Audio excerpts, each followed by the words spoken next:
आज की वीडियो में मैं आपको बताऊंगा कि आपने अपनी डिस्क ड्राइव की स्पीड को किस तरह चेक करना है कमांड प्रॉम्प्ट से। इसके लिए आपने क्या करना है, रन पे जाना है, cmd run as administrator yes करेंगे।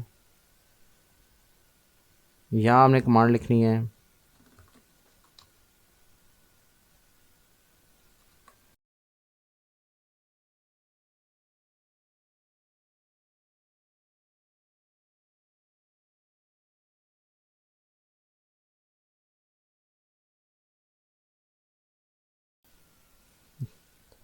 यहाँ आप ये देख रहे हैं, चेक कर रहे हैं, ये आपकी हार्ड ड्राइव की रीड और राइट की स्पीड है, रीड और राइट की।